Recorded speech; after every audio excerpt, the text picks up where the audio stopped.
জয়গুরু রীতায়নী YouTube channel আপনাকে স্বাগত, অভিনন্দন, শ্রদ্ধা, প্রণাম ও পবিত্র আনন্দিত জয়গুরু জানাই। আমাদের সামনে আমাদের শ্রদ্ধেয় কালীপদ রাহাদাদা বসে আছেন।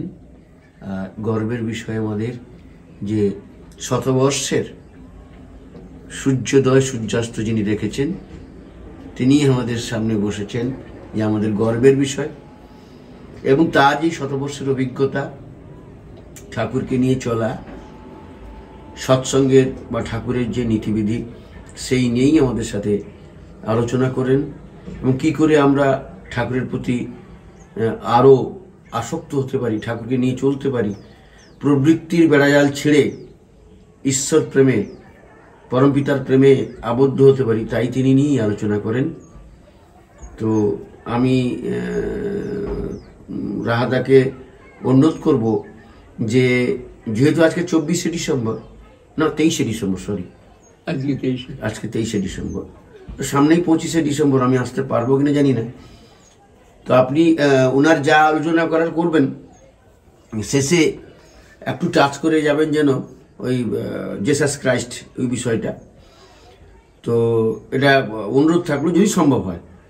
প্রথমেই ওনাকে আমি শ্রদ্ধাপূর্ণ প্রণাম জানাই এবং পরমপিতার আতুল চরণে ওনার সুস্বাস্থ্য সুদীর্ঘ জীবন প্রার্থনা করি এবং অনুরোধ করছি বা আমরা তার মুখ থেকে ইষ্ট প্রসঙ্গ শুনবো।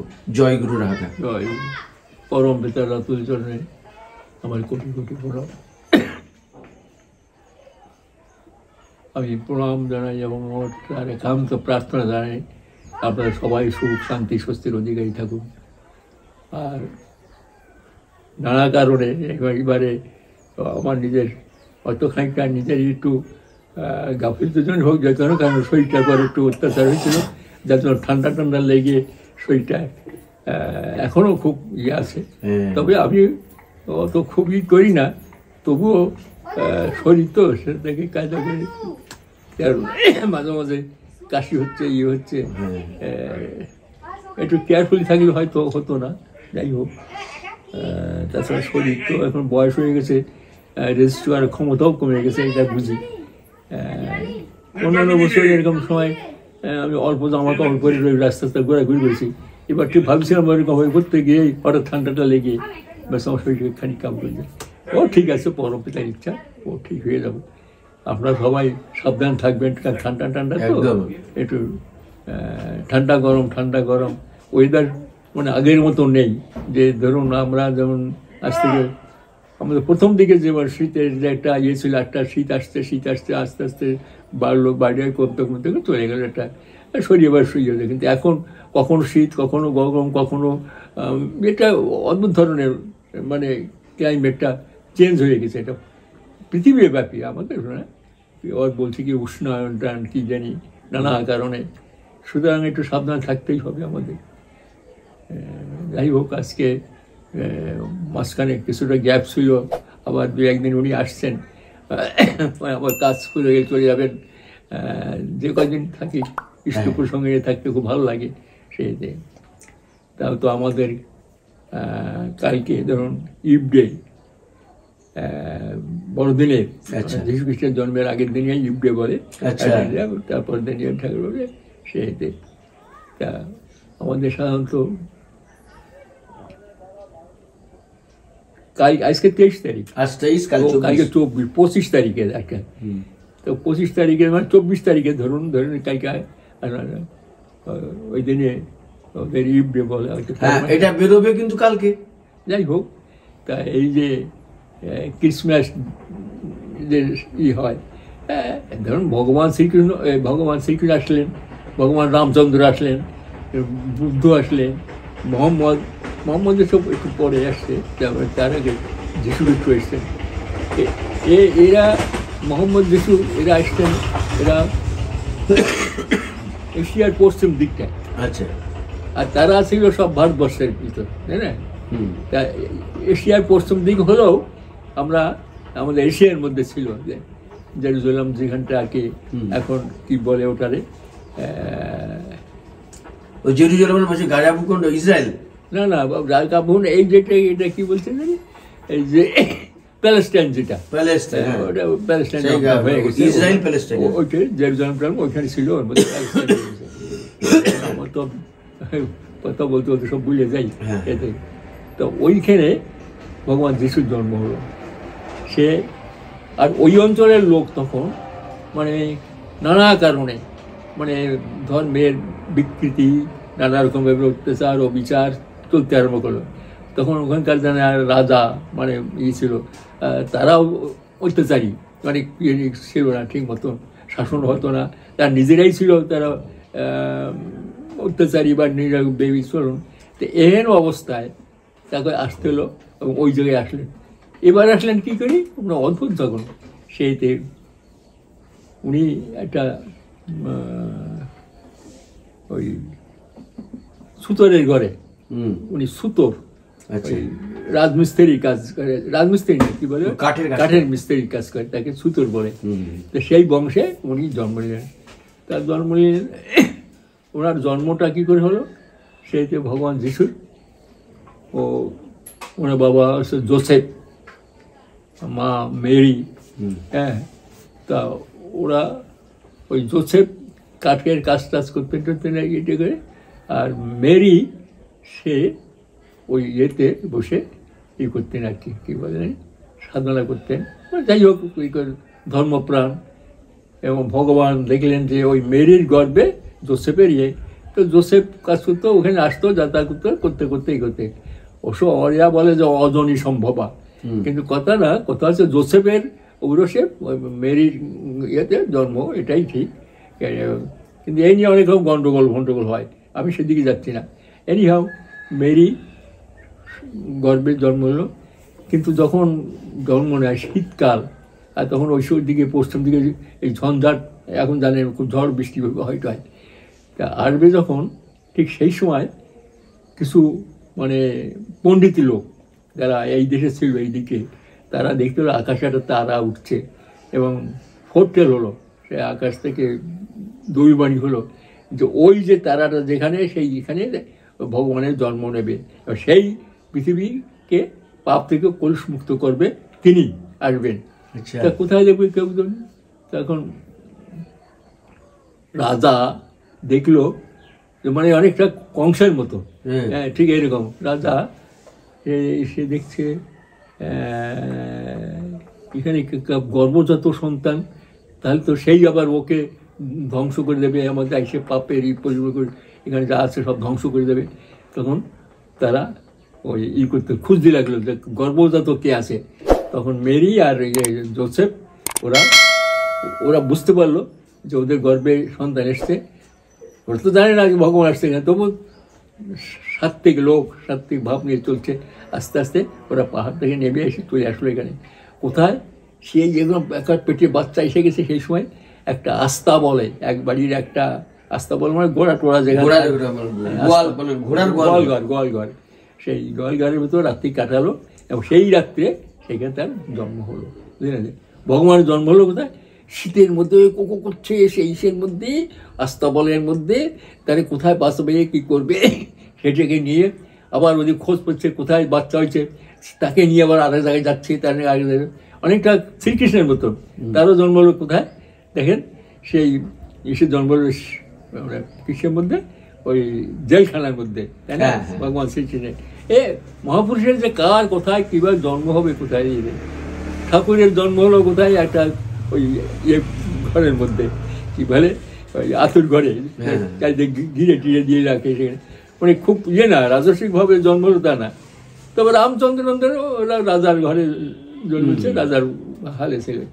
মানে ভগবানের দেখেন কোথায় কাকে কোন জায়গায় কি জন্ম হলো, তার কীভাবে আসবে, কী করে জানবে এরা জগতের উদ্ধার করতে হবে। তারপরে আস্তে আস্তে বড় হলো, ভগবান যিশু আসলেন, বড় হয়ে তারপর বাবার সঙ্গে কাঠের কাজ করতে লাগলেন, একটু বড় হয়ে কাজ টাজ করে। যিশুর সম্বন্ধে খুব একটা মানে আমি যেটুকু পড়েছি তার খুব বেশি দেখা যায় যিশুর ওই 16 বছর থেকে কত 28 বছর নয়, এর মধ্যে এই অংশটা খুঁজে পাওয়া যায় না, তারপর শেষেরটা পাওয়া যায়। মানে মাঝখানে যে কত বছর তার খুঁজে কোথায় ছিল, কোন জায়গায় ছিল তার জানা নেই। ইতিহাসে যা পাওয়া যায়। তারপরে যা পাওয়া গেল, তারপরে দেখা গেল যে তিনি ওই সত্য কথা বলছেন, সত্যের সন্ধান পেয়েছেন, সত্যের সন্ধান বলছেন। তারপর তার কিছু শিষ্য হলো, 12 জন শিষ্যদের প্রথম হলো, সে তাকে নিয়ে চললেন সেই ইয়েতে। শিষ্যরা তাকে 12 জন এবং তিনি সবই জানতেন যে ওই পাহাড়ের কাছে গিয়ে তিনি 10টা বাণী দিলেন, 10 কমান্ডমেন্টস করে তিনি বড় হলেন। তারপরে আরো বড় হলেন। হ্যাঁ, জয়গুরু জয়গুরু। আচ্ছা, আরো বড় হলেন, আরো চললেন, এগুলো চললেন। তারপরে এই সময় তিনি সত্য বর্তমান যেভাবে রাজত্ব চলছে, যেভাবে রাজারা করছে, সেভাবে চলা ঠিক না, এরা অন্যায় করছে, এরা জানে না, এরা হচ্ছে সত্যের পথ চাইতে। এখন যথারীতি যে গতানুগতিক যেভাবে চলছে সেইভাবে বিরুদ্ধে বলে রাজা তখন বললো কি তাকে ই করো, ধরে তাকে ই করো, তাকে সেই বলে না আমি ঠিক বলেছি আমাকে। তখন বলে দিল উনি এই পাহাড়ে সে পাহাড়ে ওই জায়গায় ঘুরে ঘুরে বেড়াচ্ছে, রাজা ওকে ধরতে পারছে না, সে ধরে ওকে করবে। তার 12 জন শিষ্যের মধ্যে একদিন টেবিলে বসে খেতে বসে করতে বলে আমি জানি এর মধ্যে একজন কেউ আমাকে ধরায় দেবে। হ্যাঁ, শিষ্যদের বলবে আমি জানি এর মধ্যে কেউ আমাকে ধরায় দেবে। ও মুখ সাহায্য করছে। হ্যাঁ, দেখা গেল সেই পরে আর কি তার এক শিষ্য সেইটাকে ধরিয়ে দিল, রাজা তাকে ধরে নিয়ে বনে দিল। তখনকার দিনে কী হবে, তখন এখন ফাঁসি টাসি হয়, ওরাও না, সেই ক্রুসিফিকেশন। তার মানে একটা কাঠ এরকম থাকে, একটা কাঠে এমদিকে বসায় একটা একটা করে ক্রুশবিদ্ধ করে করে তাকে মেরে দেওয়া হয়তো, মানে কি পাথর দিলেন ক্রুশবিদ্ধ। তাই ওকে রাজার বিচার হলো, বিচারে বললো কি তাকে ক্রুশবিদ্ধ করে হবে, ক্রুসিফিকেশন, বুঝলেন। যে জেলে রাখলো সেই জেলে আর 2 জন তস্কর আটকা আছে, তাদেরও বিচার হলো, তারও ক্রুশবিদ্ধ হবে। তা ওরা পাশে বসে আছে, ও তো ধ্যানে বসে আছে, ধ্যান করছে, করবে করবে ভুরুক্ষেপ নেই সেইতে। তখন কত অল্প বয়স, 29 বছরের কত বয়সে। বলছে রাত্রিবেলা 2 জনে বলাবলি করছে, এই দেখ আমরা তো চুরি ডাকাতি করে করে এখানে ধরা পড়েছি, আমাদের তো কালকে ক্রুশবিদ্ধ হবে। আর ও তো চুরি ডাকাতি কিছু করিনি, শুধু সত্য কথা প্রচার করার জন্য যে আমাদের গতানুগতিক যে ধর্ম চলছে ওটা ধর্ম ঠিক নয়, এইভাবে ভেবে চলতে হয়, এভাবে চললে তার কাছে পাওয়া যায়। তা ও তো চোর ডাকাত না, তো ও তো মানুষকে ভালো কথা বলে, চল ওর সঙ্গে যাই। তখন একসঙ্গে একই রকম বিষয় হচ্ছে, তা দেখি না, চল না দেখি, ওর সঙ্গে কথা বলে দেখি, ওই লোকটা তো ধার্মিক মনে হচ্ছে, ভগবানের কথাটা বল, চলি না। তো 2 জন গেছে, গিয়ে 2 জনের সঙ্গে গিয়ে কথাটা বলার পরে বলছে শোনো, আমরা তো চোর ডাকাতি করে তস্করি করে এই আমাদের যে শাস্তি হচ্ছে, আর তুমি সত্য কথা বলে সত্য করে মানুষকে সৎ পথে নেওয়ার জন্য, মানুষকে স্বর্গে দেওয়ার জন্য পথ করে দিচ্ছ, তো একই বিচার হচ্ছে। তা তুমি মৃত্যুর পরে তোমার তো মৃত্যু হবে, আমাদেরও হবে, মৃত্যুর পর তুমি যেখানে যাবে আমাদের 2 জনকে সেখানে নিয়ে যাবে, কারণ আমরা সারা জীবন ধরে করছি, আমরা জানি না তুমি কে, নিয়ে যাবে। তাকালেন, তথাস্তু, নীল জাউট হলো 2 জনের হাতে, ওই দীক্ষা হলো, বুঝলেন। ওরা করে গেল সেইটা। পরের দিন দেখা গেল ওদেরও যেখানে নিল, ওদের পাশে আর ওদের 2 জনকেও একই রকম ক্রুসিফিকেশন করে একটা করে ক্রুশ মারছে। বলছে প্রভু এরা জানে না কি অন্যায় করছে, এদের তুমি ক্ষমা করো। ঠিক বলবে, তাকে ক্রুশবিদ্ধ করছে একটা একটা করে।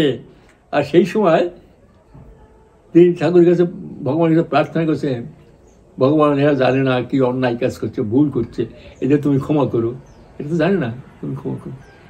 শেষ মুহূর্ত এই হলো মানে কি বলে যিশুর মানে লাস্টের যে ইয়েটা আর কি। আর অনেক ইটি আছে সেটাই, আমি খুব ডিটেল ভালো করতে পারবো না। এবং আমাদের যখন যেখানে থাকতাম প্রথম যেখানে, সেখানে তো খ্রিস্টানরা বেশি। আমি খ্রিস্টানদের অনেকে এটাই দেখি, ওর এই আগের দিনে ক্যারল সং ওদের সব বাচ্চারা করবে, ক্রিসমাস একটা ট্রি বানায়, সেখানে লজেন্স ফজেন্স সব খেলনা টেলনা টানায় রাখে, ছেলেরা গান গেতে গেতে যায়, নিয়ে আসে। তা আমরা যে বাড়িতে থাকতাম সেখানে খুব ভোরবেলা ছেলেরা আসে গান গাইতে গিয়ে, তাদের দিতাম কিছু চকলেট ফকলেট দিতে ছেলেদের, আমার বেশ মনে আছে। মানে যেখানে আমাদের প্রথম আগে বারবার ছিলাম এবং আমাদের ভারতবর্ষে বিশেষ করে গোয়াতে যদি যান, আমি গোয়াতে 2 বছর ছিলাম এক বড়দিনে। তারপরে কেরালায় তো খ্রিস্টান বেশি, ওখানে নানা রকমের ফাংশন হয় ওদের, ওই অঞ্চলটা খুব জমজমাট। বম্বে তো হয়, যাই হোক, তবে গোয়ায় হচ্ছে গোয়াটাই একটা জমজমক করে একেবারে। সেই ওরে বাবা নাঙ্গা সাজা যায়, কয়েকদিন ধরে মেলা টেলা চলে। সেই এই যে বড়দিন, এখন এই বড়দিনটা এখন ধরতে গেলে ওয়ার্ল্ডব্যাপী সমস্ত সম্প্রদায়ের মধ্যে ঢুকে গেছে। এটা কারণে যিশুর প্রেম বাণী যে কতখানি গিয়ে চিন্তা করুন, তাকে ক্রুশবিদ্ধ করছে আর তিনি বলছেন প্রভু এরা জানে না কি অন্যায় করছে, ভুল করছে, যে ক্ষমা করুন। মানে কি চিন্তা করুন যে এই এলো ভগবান, কতটা না হৃদয়, কত বড় হৃদয়, মানে কোথায় সে কি প্রেম সেইটি হৃদয়। এই দেশে কেন আছে কলকাতার ওদিকে খ্রিস্টান গির্জা যেগুলো আছে, ব্যান্ডেলে যে ইয়েটি হয় দেখবেন, ওখানে পর্তুগিজ ইয়ে আছে, ওখানে তো কয়েকদিন ধরে মেলা টেলা বসে ব্যান্ডেল চার্চে, সেই এদিকে হয় সেইতে। আমরা গোয়া টোয়া দেখিনি খুব, এটা খুব এখন তো 200 বছর হয়ে গেল, 223 মানে এত বছর হয়ে গেল, সেতে ওটাকে দেখা যায়। একজন মহাপুরুষ যখন আসেন তখন তারা এটা লীলা একরকম হয়, পরবর্তীকালে এখানে অন্যরকম হয়ে গেছে। এটা যেন একটা আনন্দ ফুর্তি টুর্তি করতে টুরতে এরকম একটা ভাবটা, গীতা টিরা ইয়ে হয়, প্রার্থনা তো হবে, কিন্তু দেখুন ভগবান শ্রীকৃষ্ণ যখন আসলেন সেই যুগ সেই ইয়ে, আর এই যুগে অনেক পরিবর্তন হয়ে গেছে। রামচন্দ্রের যুগে দেখেন, এখন তো রামচন্দ্রের কোথায় হতো সেখানে মন্দির ভেঙে টেঙে এখন নতুন করে রাজা এরা করছে। জানুয়ারি মাসে কত তারিখ যেন উদ্বোধন হবে, চলে গেছেন রামচন্দ্র কবে কোথায়। এখন তার যে নীতি সেগুলো আমরা কেউ মনে প্রাণ পালন করি না, তার বাহ্যিক যে নিয়ে সেটি আমরা খুব করি। শ্রীকৃষ্ণ তাই, ভগবান বুদ্ধেরও তাই, এই যিশুরও তাই। এর জন্যে আজ ঠাকুরের যে তিনি যা বলে গেছেন তার পরিবর্তন আস্তে আস্তে বাইশ জগতের জিনিস নিয়ে আস্তে আস্তে শুরু হয়ে গেছে। এই তো 100 বছর ধরুন ঠাকুর গেছেন, 50 বছর মতো হলো, এতেই এই। আর যখন 200-300 বছর পরে দেখা যাবে যে অরিজিনাল থেকে অন্যরকম হয়ে গেছে, হবে এখানে নিয়ম, আবার নতুন করে তো তাকে আর আসতে পারে সেই জগতের ইয়েতে। হ্যাঁ, নিউ টেস্টামেন্ট, ওল্ড টেস্টামেন্ট বলছি।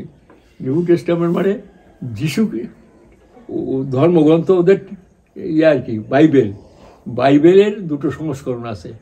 ওল্ড টেস্টামেন্ট মানে যিশু খ্রিস্টের আগে যেগুলো, তখন ওই যুগো টুগো ছিল, ইয়েটে ছিল, যারা এইটি করতো সেই সম্প্রদায়, সেই সম্প্রদায়ের লোক তোরা, আর সেই তার আগের যারা ধর্ম নিয়ে সমস্তই করতে তো ওল্ড টেস্টামেন্ট।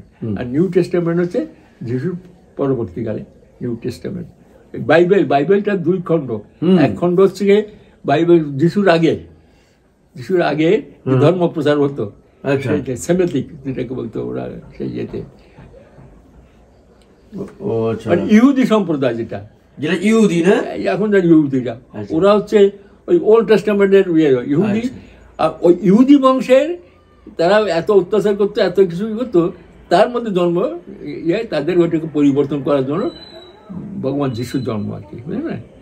সুতরাং নিউ টেস্টামেন্ট ওটাকে বলে, ওই বাইবেলের 2 খণ্ড আর কি, ওল্ড টেস্টামেন্টের। সেইটা কথা হচ্ছে বাইবেলের যে ইয়েটা, ও ইংরেজিও ঠিক ভালো করে, তারপর বাংলা বাইবেল একটা অংশ আমার বাড়িতেও আছে, আমি পড়েছি, ঠিক হয় না, যেমন আছে ওগুলো আলাদা। তবে সাধারণ ভাষায় যিশুর যে জন্ম টন্ম যে এইগুলো জীবনীতে পড়ি, পড়ি টড়ি, সেইগুলো দিয়ে আমি বলছি আর কি। গির্জা ফির্জাগুলো দেখি, হ্যাঁ গির্জাগুলো দেখি, গির্জায় তো ওই তো এখন ব্যবস্থা কি, এই যে আমাদের সৎসঙ্গে যেমন এখন দেখতে কটা ভাগ হয়ে গেছে, দেখছো তো? আচ্ছা, একদল বলছে এইভাবে পূর্ণ প্রার্থনা করতে হবে, একদল করতে হবে না, একদল বলছে দুটো ভাগ হয়ে গেছে, মিশনারি গেছে। তেমনি গির্জাও এরকম হলো গিয়ে ক্যাথলিক আর প্রোটেস্ট্যান্ট। ঠিক আছে, ক্যাথলিক হচ্ছে যারা আদি, আচ্ছা, যেমন আমাদের আদি সৎসঙ্গ দেওঘরে করে টরে, আর প্রোটেস্ট্যান্ট যারা প্রোটেস্ট করলো আর কি, করে নতুন করে গেছে, তারা হলো প্রোটেস্ট্যান্ট। যেমন আমাদের দিনে এরা বলছে না না তোমাদের এইগুলো ঠিক না, এইগুলো ঠাকুরে বলি না, এই চাইলে ঠাকুর চলে যাওয়ার পরে এগুলো হয়। মানে দুটো অংশ, একটা ক্যাথলিক একটা প্রোটেস্ট্যান্ট। এখনো ধরা হয় ক্যাথলিকের সঙ্গে মেশে ওদের সঙ্গে সেইতে সেইতে ওর এই কী বলে জানি যিশুর এই ইয়ে কী ছিল,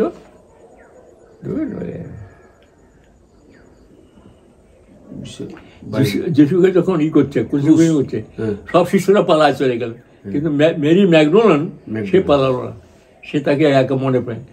এরা বলে মেরি ম্যাগডোনাল্ড তার স্ত্রী, ওরা বলে না তার শিষ্যা। এই আর কি তাদের না, শিষ্যাটা কে বলছে?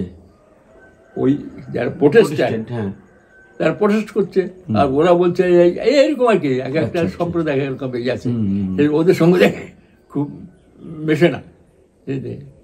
আচ্ছা, এটা তো এদের মধ্যে যারা ইহুদি বললেন, মানে যারা ওল্ড টেস্টামেন্ট যেটা বলছেন, ওল্ড টেস্টামেন্টের মধ্যে এটা আছে নাকি? আছে, ওই যখন না কি নাম ভুলে যাই ওদের, তাদের মধ্যে প্রোটেস্টেন্ট ক্যাথলিক আছে, ওদেরও আছে, ওই দেবতা আছে, সেই দেবতাদের ইয়েকে দেবতাদের পুজো হতো তখন আর কি। ইহুদিরা ওই ইহুদি সম্প্রদায় আলাদা, ওদের ইয়েটা। ইসরায়েলে তো ইহুদিরা, ইহুদি হচ্ছে প্যালেস্টাইন যারা সব ইহুদি, ওইখানে জন্ম নিয়েছিলেন তিনি। ও প্যালেস্টাইনে ইহুদি, ইহুদি ভর্তি করে। আর ওই ইহুদি আর যেটা ইসরায়েলে কারা, তারা ইসরায়েলও ওরা, ওই ইসরায়েল প্যালেস্টাইন ইসরায়েল ওই অংশ সব ইহুদি, ওই তো পাশাপাশি দেশ, সব পাশাপাশি দেশ, সেগুলো পাশাপাশি ছোটো ছোটো দেশ, গাজাটা ওইখানে। আর লেবানন, লেবাননে, লেবাননে কারা থাকে? লেবানন, ওখানে মুসলিমও আছে খ্রিস্টানও আছে, লেবানন ওই অঞ্চলটায়। আবার জার্মানে হিটলারের যে ইয়ে নাৎসি যে সম্প্রদায় হয়েছিল, ওরা খ্রিস্টান, ওরা ইহুদি ধ্বংস করার জন্য উঠে পড়ে লাগছিল। আচ্ছা, সেই থেকে তো যুদ্ধ হিটলারের, ইহুদি যা আছে সব শেষ করে দাও। কেন? খ্রিস্টানদের সঙ্গে পড়ে না, আমরা হিন্দু মুসলমান যেমন, আমাদের দেশে হিন্দু মুসলমান যেমন ঘর হয়, ওইরকম ওদেরও সেইতে হিন্দুরা বলতো মুসলমান কেটে দাও, মুসলমান যা করে আমাদের দেশে, ওদেরও ওই খ্রিস্টান আর ইহুদি ওইরকম ঝগড়া। আচ্ছা আচ্ছা, মানে ওই যে মানে নিউ টেস্টামেন্ট হচ্ছে ওল্ড টেস্টামেন্ট হত্যা করে দাও। ওল্ড টেস্টামেন্টে সেই সব দেবতাদের কাহিনী টাইনি আছে। না না, সেইটা এই আর ইহুদিরা তো ওল্ড টেস্টামেন্টের না। হ্যাঁ, ওল্ড টেস্টামেন্ট ওদের রুল দেবতা আছে, ওই রুলটা মেনে চলে। ওদের আরো ইয়ে আছে, ধর্মগ্রন্থ আছে। তো ওল্ড টেস্টামেন্টে ইহুদি সম্প্রদায়ের ওই যারা, তারা ওদের পাওয়া যায় ওখানে সেই যে। আচ্ছা আচ্ছা, তাহলে এই যে 25শে ডিসেম্বর, এটা তাহলে ইহুদিরা তাহলে মানবে না? না মানে না, এখন তো সবাই ওই শহীদ, আমরা না সেটা মানুক, একটা ছুটি কাটাচ্ছে, আনন্দ করছে মানুষ, সে করে, ওদের দাসে কিনা করে কিনা আমি জানি না। কারণ যেমন আমরা মুসলমানদের ঈদের সময় আমরা করি না, কিন্তু বাধাও তো দিই না ভাই, এই আর কি ওইরকমই আর কি এখন। কারণ এটাও তখন হয়েছিল খুব বেশি হিটলারের রাজত্বের সময়, যে যেখানে যত আছে সব ইহুদি মেয়েরা শেষ করে দাও, বুঝলে, যত আছে ও খুব অত্যাচার করেছিল। সেই যে একটা বই আছে না, কি বইটা এই কিছুদিন আগেও পড়েছি, সব ভুলে যায়, একটা মেয়ের 16 বছরের মেয়ের কাহিনী, যে বইটা এখন এক সময় পৃথিবীতে সবচেয়ে মানে বেস্ট সেলার, কত কোটি বই বিক্রি হয়েছিল, বাংলা ভাষা তো আছে নানারকম। সে মেয়েটাকে ওদের পরিবারকে একটা ঘরের ভিতরে আটকায় রাখলো, ইহুদি, খেতে যেতে দিত না, আস্তে আস্তে না খায় মেরে ও বেঁচেছিল, ও বেঁচেছিল, কিন্তু রোজ ডায়েরি লিখতে লিখতে এবং সেই ডায়েরিটা পড়েছিল, ওইখানে মরে গেল। পরবর্তীকালে যখন সব শেষ হয়ে গেল, ওই ডায়েরিটা পাওয়া গেল, সেই বইটা ছাপিয়ে টাপিয়ে এখন সব বিক্রি হয়, মানে যুদ্ধের পরে আর কি। হিটলারের অত্যাচার, হিটলারের ইয়ে হলো ওই মন্ত্রী গোয়েবলস, গোয়েরিং, এরা ছিল তার পরামর্শদাতা, যে খ্রিস্টান ইহুদি সব শেষ করে দাও। খুব বড় বড় লোক ইহুদিদের, এই যে আইনস্টাইন যারা বড় বড় সব বিজ্ঞানী, এসব ইহুদি, তো ইহুদি সব পালায় চলে গেল আমেরিকায়। আমেরিকায় গিয়ে এই যে ইয়েটা অ্যাটম বোম তৈরি করলো, সেও তো ওর যে সেও ইহুদি। মানে ইহুদিরা হচ্ছে খুব বড় এখনো, মানে ব্রেন ওদের ইহুদিদের একেবারে সেই বিজ্ঞানের দিক থেকে অনেক এখনো, তাই না? ইসরায়েল ওটুক দেশ হলে কি কত বিজ্ঞান অনেক দিক থেকে সেতে, কারণ ওরা সব দিক থেকে। আমাদের কলকাতায় ইহুদি কম পাওয়া যায়, বম্বে টম্বে ওই দিক থেকে ইহুদি একটা সম্প্রদায় আসছে, ওদের দেখে রেঙ্গু টেঙ্গু আছে, যত বড় ব্যবসাদার সব তো ইহুদি। এই যে ক্রিকেট খেলাটা দেখবেন, এরা বেশিরভাগ ইহুদি সম্প্রদায়ের খুব বুঝেছে, সেইটি খুব বড় বড় সব বড় বড় ব্যবসাদার সব ইহুদি।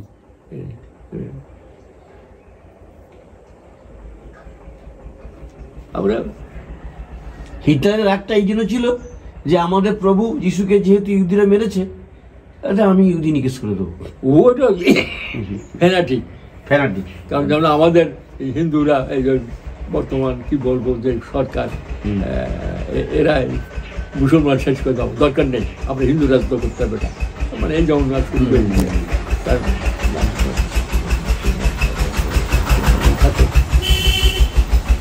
আমরা সত্যি কথা বলতে কি, এই যে মানুষ ধাক্কা টাক্কা খেয়েই তো হয়। বাংলাদেশ থেকে দেশ স্বাধীন হলো, স্বাধীন হওয়ার পরে এদের তো অর্ধেকটা দেশ বাক করে দেখলো, আমাদের দেশের আমরা যখন পড়েছিলাম, যাকে যাকে মুসলমানরা এমন অত্যাচার করতে শুরু করলো, যাকে যাকে পাল্টে করে দিল। এই যে অত্যাচার করে সেই দেশে আসে, তাদের মনে প্রাণে একটা আছে, রাগ রয়ে গেছে, ঠিক সেই রকমই সেইতে ইহুদিরা একসময় খ্রিস্টানদের পাত্তা দিত না, একেবারে তাদের নতুন ধর্ম দাও, ওদের যা আছে। আপনি যদি কিছু ইংরেজি বই সিনেমা দেখে থাকেন না, দি রোপ, সামসাম ডালাইলা, তারপরে আরও অনেকগুলো বই এরকম আছে খ্রিস্টান ধর্মের প্রচারের জন্য, যে বইগুলো করেছিল আর কি। আমি দেখেছি অনেকগুলো বই, দেখার মতন।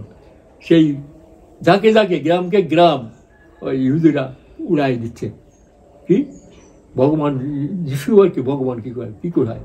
আর যে ওই ধর্মে যারা আছে, খ্রিস্টান যারা আছে, সব সম্প্রদায় পুরায় শেষ করে দাও। কাউকে অনেকভাবে দেখায়, সিনেমায় দেখেছি অনেক রকমের অত্যাচার করছে। তা এই যে অত্যাচার করে করে ওরা ধর্মকে বর্জনী করে, কিন্তু খ্রিস্টান ধর্ম তো আটকে থাকিনি, চারিদিকে। পরবর্তীকালে যেমন আমাদের দেশে মাঝখানে মুসলিম রাজত্ব হলো, হ্যাঁ, পাঠান আসলো, মোগল আসলো, হিন্দুদের এবার কি অত্যাচার করেছে না? পুনা পরে জিজিয়া কর বসালো, করলো, যে জিজিয়া কর কি, যে হিন্দুদের আলাদা একটা কর দিতে হবে, আর হিন্দুরা কোনো চাকরি বাকরি পাবে না, হিন্দুদেরই করে। আর হিন্দুদের মন্দিরগুলো ভেঙে দাও। ওই দেখলেন না ইয়েতে, আপনি জানেন তো বেনারসে, বেনারস বলছি ইয়েতে, বলে ওটাতে বাংলাদেশ না, ওই উত্তরপ্রদেশে বৃন্দাবনে। আচ্ছা, বৃন্দাবনে প্রচুর আছে। একটা মন্দির দেখতে গেলাম, সেখানে মন্দিরটা অনেকটা ভাঙ্গা, তিনতলা মতো ঠিক আছে, তার উপরে নাকি আরো 7তলা পৌঁছে। ওই বৃন্দাবন থেকে আগ্রা তখন দেখা যেত খুব দূরে মাঠের থেকে। আগ্রায় ফোর্টে বসে রাজা ছিল তখন, মানে ইয়ে আর কি, জাহাঙ্গীর বাদশাহ, জাহাঙ্গীর না কি বলে, শাহজাহানের ছেলে আওরঙ্গজেবের মা জিজ্ঞাসা করছে ছেলেকে, আচ্ছা দেখতো ওই আলোটা কি দেখা যায়? বৃন্দাবনে এক মন্দিরের, হ্যাঁ এই আলো ওখান থেকে দেখা যায়, এখানে উঁচু ভেঙে দেয়, মন্দির ভেঙে দেয়, জানো আমাদের এই এর না থাকে। পরের দিন লোক গিয়ে ভেঙে দিল, আসে এরকম অত্যাচার করতে যাই। দেখো না, মানে রাজারা যখন আসলো, বিশেষ করে আওরঙ্গজেব গেল, আমার মুসলিমরা পাঠানেও কয়েকজন রাজা হিন্দুদের একেবারে মানে করে দিল। অবশ্য তার আগে বৌদ্ধ রাজারা 600 বছর রাজত্ব করেছে, সেখানেও রাজারা এসে হিন্দুদের খুব অত্যাচার করতো। বৌদ্ধরাও করেছে, বৌদ্ধ রাজারা, বৌদ্ধের যারা ইয়ে কোনো রাজা তারা এরকম করেছে। সে তো সবাই তার অসুখ না, এরকম পরবর্তীকালে রাজারা হয়ে টুয়ে করেছে। তাছাড়া হিন্দু ধর্ম কিন্তু শেষ হয়ে যায়নি, টুকটুক করেছিল। তা আবার আসলো মুসলমানরা, তারাও এত বছর ধরে রাজত্ব করে গেল। সেই কবে মোহাম্মদ ঘুরি আসলো, আবার এই চলে গেল সেই ঈদে, তারাও নানারকম হতে গেল। তারপর আসলো খ্রিস্টান, এই ব্রিটিশরা এসে তারাও রাজত্ব করতে আসবে, কিন্তু হিন্দু ধর্ম মরি নেই, সে বেঁচে আছে। এখন সেই সব প্রতিহিংসা ভাব নিতে হবে। বর্তমান যে সব রাজা, মানে আমাদের যে কর্মকর্তা আসছেন, যিনি সরকার চালাচ্ছেন, মানে যেটাকে বলে এই কি বলবে যে বিজেপি, ওদের মনে প্রায় ওরকম আছে, তারা আমাদের কি অত্যাচার করেছে, এই করেছে, যা আমাদের হিন্দু, শুধু আমার হিন্দু ধর্মকে আবার রিভাইভ করতে হবে, করবে। উদ্দেশ্য তো তাদের ইয়ে আছে, অসুখ বেশি ইয়ে হয়ে গেছে, কিন্তু উদ্দেশ্য তো এক, হিন্দু ধর্মটা আবার ঠিক রিভাইভ করে তুলতে হবে, কারণ সনাতন ধর্ম এইটাই আদি ধর্ম, এইটাই ইয়ে। সেটাই একদিকে দেখতে গেলে হয়তো আপনারা বুঝবেন না, কিন্তু আমাদের মনে প্রাণে এরকম, কারণ আমাদের ঘর বাড়ি দুয়ার সব ছিল, সব ফেলে দিয়ে এখানে এসে পাকিস্তানে ফেলে দিয়ে আমরা এখানে এসে একেবারে ভিখারির মতো ভিক্ষা করে খেতে হয়েছে এখানে। দয়ার পরে দয়া করে যা দিয়েছে, আর সরকার করতে করতে আজ এত বছর পরে অন্তত রিফিউজিরা এসেছে, তারা অনেকটা দাঁড়িয়ে গেছে মানে আজকাল সাহেবেরা জানে না, কিন্তু যারা আসছে আমরা জানি দেখি কত আমরা কি সুখে ছিলাম, শান্তিতে ছিলাম। দেশ ভাগ হয়েছে, মুসলমানরা সব দখল টকল করে নিয়ে জোর জবর করে নিয়ে গেছে। তা এই যে মনের ভিতরে যে একটা আক্রোশ, সে আক্রোশটা তো থাকে।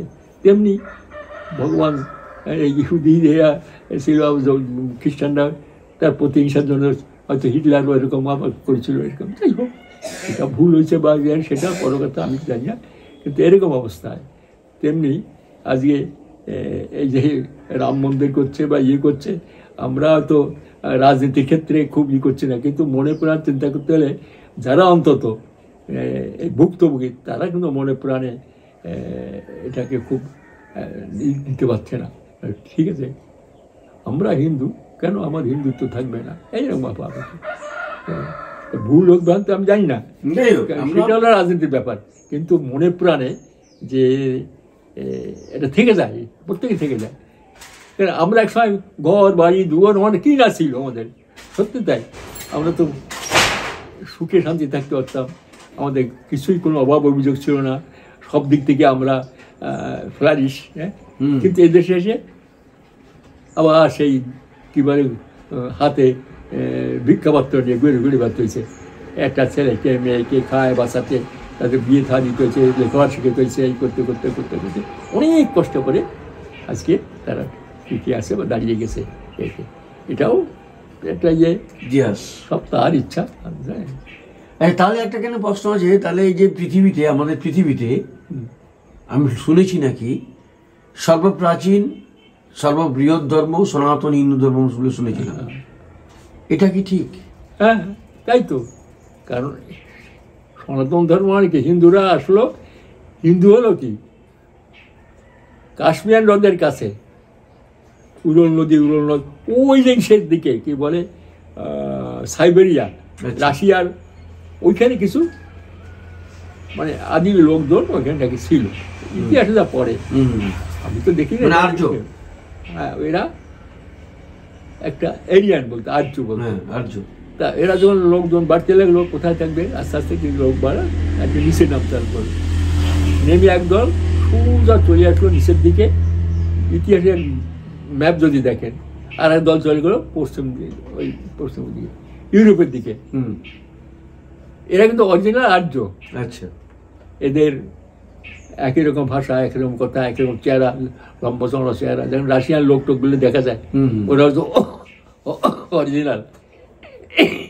আরো নামলো, নেমে পাথর দিয়ে আস্তে আস্তে আস্তে আস্তে আরো লোকজন বাড়তে লাগলো, আরো নিচে নামলো, আরো লোক বাড়লো। একটা সেলেবেল হচ্ছে, বাড়ছে, কোথায় থাকবে, আস্তে আস্তে আস্তে আস্তে ভারতবর্ষের উপরে আফগানিস্তান পার হয়ে, পারস্য পার হয়ে, আফগানিস্তান পার হয়ে কিছুগুলো লোক ওসব জায়গায় থেকে গেল, আর কিছু লোক আরো চলে আসলো, এসে হিন্দু কুশ পার হয়ে তারপরে কাশ্মীরের ভিতর দিয়ে ঢুকলো।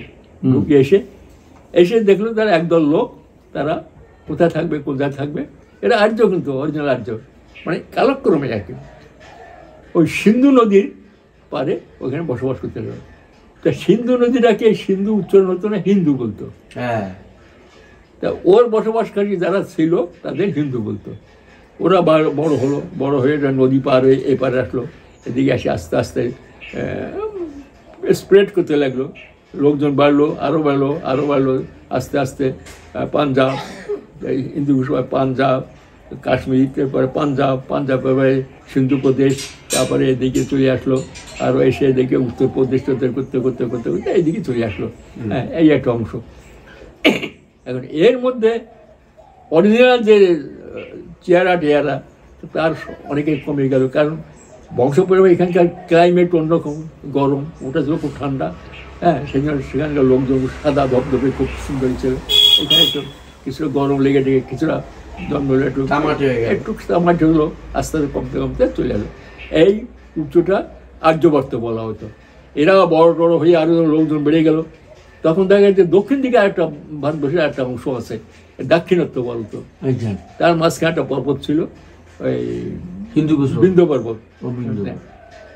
বিন্ধ্য পর্বতের ওপারে অনেক জঙ্গল টঙ্গল ভর্তি, সেখানেও একদল লোক আছে, তারা হচ্ছে অনার্য।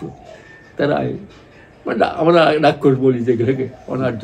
তারা কাঁচা মাংস খায়, কাঁচা খায়, তারা শিক্ষা টিকা দেয় না কোনো নিয়ে। তখন তারা মাঝে মাঝে এদের সঙ্গে ক্লাস হতো, যুদ্ধ হতো। তা ওই সম্প্রদায়কে তোলার জন্য ভগবান রামচন্দ্রের আবির্ভাব।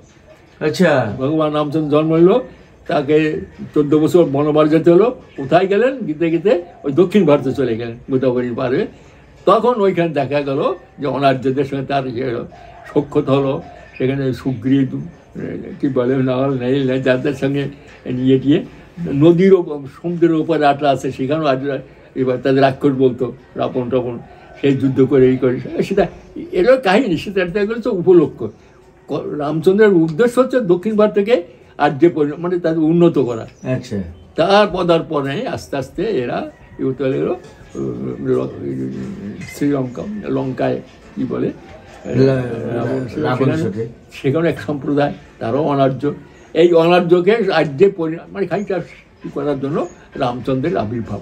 রামচন্দ্রকে পরবর্তীকালে যাতায়াত করতে করতে এখন ভারতবর্ষটা সোসাতে এলো।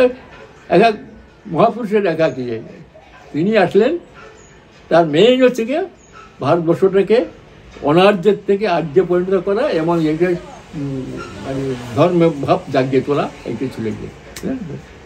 তার পরবর্তীকালে ভগবান শ্রীকৃষ্ণ আজ দেখে। এটা হিন্দু ধর্ম গেল। তাহলে মুসলিম ধর্মের জন্ম হলো কোথেকে? মুসলিম মোহাম্মদের থেকে। না, সেটা আজ করতে পারো না পয়েন্টগুলো। তাহলে মোহাম্মদ রসুলের জন্মের পরেই মুসলিমের জন্ম। আচ্ছা, আর খ্রিস্টান তো আমি ভাবছিলাম যে খ্রিস্টান মানে খ্রিস্টান যিশুর জন্মের পরেই শুনলাম, কিন্তু তাহলে ইহুদিরা কোথায় গেছে? ইহুদিরা আছে, ইহুদের সম্প্রদায় চলে আছে, ওইটার সম্প্রদায় আছে। তারা কি হিন্দু নাকি? না, হিন্দু না, ইহুদি আলাদা। ওরা জোসেফ ফোসেফ কাদের দেবতা ওদের। ভুলে গেছি ওদের সেই। আচ্ছা, ওল্ড টেস্টামেন্ট পড়লে দেখা যায় ওদের দেবতা আলাদা, ওরা দেবতার করে। আর তাহলে বুদ্ধের জন্মের আগে বৌদ্ধ ছিল নাকি না? বুদ্ধরা আসলেন সেই সময় দেখা গেল যে হিন্দুরা ঠিকমতো চলে না, উল্টো পাল্টো করে ফেলছে, এখানে ভগবান বুদ্ধি আসলেন। মানে যখন ধর্মের জ্ঞানই হয় আস্তে আস্তে অন্যরকম। যেমন আমাদের সৎসঙ্গে আমি তো 100 ধরুন আমার এত বছর আমি ঠাকুর সঙ্গ করছি, ঠাকুর সঙ্গে তখনকার সঙ্গে এখন মিলিতে পারি না। হ্যাঁ, আমারই মিলতে কষ্ট হচ্ছে। তাহলে আমার চলে যাওয়ার পরে হয়তো 100 বছর পরে আরো অন্য রকম ঠাকুর বলে গেছে একটা, এটা বলছে আর একটা, তাই না? তাহলে বুদ্ধের জন্মের পরে তো বৌদ্ধ, হ্যাঁ, বুদ্ধের জন্মের পরে তো বৌদ্ধের সৃষ্টি, হ্যাঁ, বৌদ্ধ ধর্ম, বুদ্ধের থেকে বৌদ্ধ সম্প্রদায়। আচ্ছা, এবার মহাবীরের জন্মের পরে কি জৈন নাকি? জৈন একটা সম্প্রদায় আছে, সেটা ওই পাঞ্জাব ওইদিকে, গুজরাটের ওইদিকে হয়। সে কিছুটা সম্প্রদায় তারা ওই করছে, সেটা হিন্দুর একটা অংশ। আচ্ছা, ওটাও ঠিক, ওটা বড় কঠিন। সেই নাকে কাপড় টাপড় থাকে, রেখে কথা বলতে পারে না, সন্ধ্যের মধ্যে খেতে হয়, কোনো জীবজন্তু যেন না মরে, সেই জন্য রাত্রে জানে না, ওটা বড় আরো কঠিন। সেই তো জৈন সম্প্রদায় আরো বড় কঠিন, জৈন সম্প্রদায়। মহাবীর নাকি? মহাবীর জৈন, ওই তো ওদের গুরু। সেই মহাবীর ছোট ছোট সম্প্রদায় হলো, যেমন শিখ সম্প্রদায় হলো, ওরকম একটা হলো গুরু নানকের থেকে শিশের, ওই হিন্দু থেকে ভেঙে কিছু কিছু কিছু কিছু করে এইরকম হতে লাগলো, ছোট ছোট করে তাদের মতো করে ওটা। কিন্তু আমাদের তো সৎসঙ্গের শিখ মতে নাকি অনেকটা? হ্যাঁ, আমাদের সৎসঙ্গের কিছু অংশ শিখদের মতে। হ্যাঁ, সব সম্প্রদায়ের লোক আছে, শিখ আছে, খ্রিস্টান আছে, মুসলিম আছে, সবই তো আছে। না, আমার প্রার্থনাটা যে হয় কি শিখরা করে নাকি বলছিল? না, প্রার্থনা আমাদের তো সন্ত মত, সন্ত মতের যা আছে তা করে। হ্যাঁ, হ্যাঁ, শিখেরাও সন্ত মতে। সেটাই বলতে ঠিক সন্ত মতের ঠিক আছে। আজকে অনেক বলতে অনেকটাই টপিকস আমরা আলোচনা করে ফেললাম। আর বিশেষ করে আলোচনা যেটা করতে চাইছিলাম, 25শে ডিসেম্বর আসছে, আমরা সবাইকে শুভেচ্ছা জানি। এখানে তো কি মেরি বলে শুভেচ্ছা জানাই কিভাবে? হ্যাপি না, হ্যাপি মেরি বলি না তো আমরা, হ্যাপি নিউ ইয়ার্স বলি। ও ঠিক আছে, কিন্তু 25শে ডিসেম্বর যীশু খ্রিস্টের সুখে থাকুন, শান্তিতে থাকুন, এই দিয়ে সবাই ভালো থাকুন, আনন্দ করুন। ভগবান যিশু যেভাবে আত্মবলিদান করে গেছেন মানুষের কল্যাণের জন্য, আমরা যেন সেইভাবে চলতে পারি, তার নীতিবিধি পালন করে চলতে পারি। একদম সেইটা বললাম না, মৃত্যুকালেও সে বলছেন, প্রভু এরা জানে না কি অন্যায় কাজ করছে, এতে তুমি ক্ষমা করো। আবার কখন বলছে? যখন ক্রুশ বিদ্ধ করানো হচ্ছে। তাহলে তিনি যদি করতে পারেন, আমরা কেন পারবো না? আমরা এই প্রেমের রাজত্ব, সে প্রেম দিয়ে তিনি দিয়ে গেছে, দেখা গেছেন প্রেমের। পরবর্তীকালে কিছু প্রেমের দেখা যায়, ভগবান শ্রীকৃষ্ণ চৈতন্যদেবের প্রেম ভক্তি এরকম আছে। প্রেম, ঠাকুর বলছে প্রেম প্রেম প্রেম, সে ভালোবাসা দিয়ে জয় করো। ঠিক, আমরা যেন সবাইকে ভালোবাসা দিয়ে জয় করতে পারি, প্রেম যেন আমাদের থাকে। কারণ বড় শত্রু যে একেবারে কঠিন, তাকেও প্রেম দিয়ে আয়ত্ত করা যায়। ঠিক, শত্রুকে দমন করার সব থেকে প্রেমটা তো বড়, এর থেকে বড় হাতিয়ার আর কিছু নেই, ওইটাই বড় অস্ত্র। হ্যাঁ, সব অস্ত্র নষ্ট হয়ে যাবে।